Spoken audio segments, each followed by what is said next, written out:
It's easy to imagine a future filled with flying cars, holograms, and never-ending viral videos. But as the future of work becomes more and more digital, it becomes harder to grasp what that will actually look like and how we will fit into it. We have the opportunity to say, what is it that really takes the most advantage of people's ingenuity and creativity? There's always these moments where technology has forced us into a different direction. And in most cases, it's been positive. If you can think of robots and AI as helping you to remove the most redundant parts of your day in your life so you can focus on the higher level thinking, I'm excited about that future. For the vast majority of us, the workplace is rapidly changing, and it can feel like we're speeding towards the unknown. By 2025, 85 million jobs may be displaced by technological advancements, which is a scary number. But at the same time, 97 million new roles may emerge that'll be adapted to a new division of labor between humans, machines, and algorithms. There are a whole host of emerging industries that'll create a range of new jobs, just one of which is drone piloting. Andy and Nathambi from Wingcopter are using drones to help improve people's lives.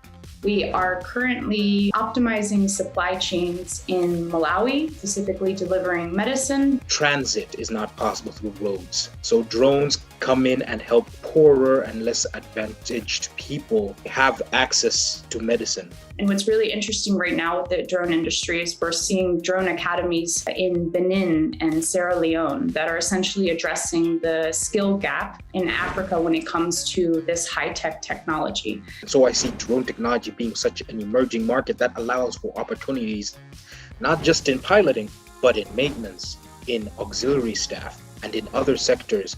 For many people, automation is a scary word because they think of machines that are essentially taking away their job. What we all have to realize is that through technology, we are actually going to have better standards, better skilled jobs, more opportunity, and traditional jobs will transition into new and more exciting jobs for the future.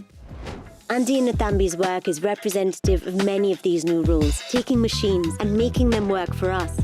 In the same way that workers had to learn how to use the machines and tools in the first industrial revolution, it's going to be up to us to learn how to use the tools of the future in this fourth industrial revolution. That means more people learning how things like software and robots function. You can't teach an old dog new tricks, just isn't going to fly anymore. People working today will see the share of their core skills change by up to 40% in the next 5 years. Reskilling will become key to this transition. The good news is that it's never been easier to learn new skills. Many companies are prioritizing training to build a secure future for themselves and their employees, with 2 out of 3 expected to see a return on investment in reskilling their workforce. What's more, the internet has made self-education both accessible and affordable. Christo set up creative education company The Future to help people make a living doing what they love. Everything that you want to learn is available on the internet, and we can explore in ways that are very low risk to us. Because imagine the old approach, which is I have to submit an application to university or college. And so that means there's a whole bunch of prep work I have to do.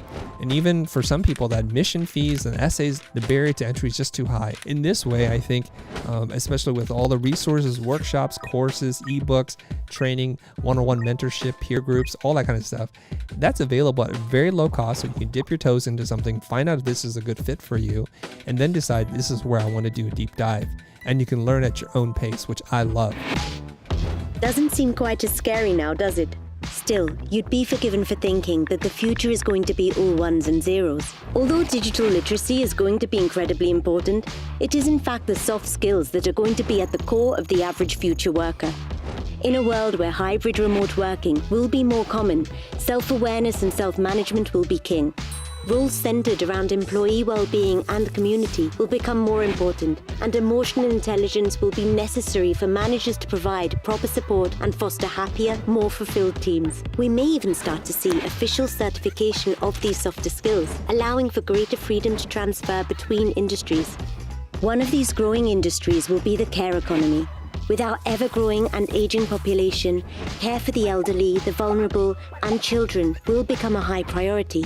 In a society that's increasingly putting well-being above other concerns, this sort of job will become more common as investment moves to social infrastructure.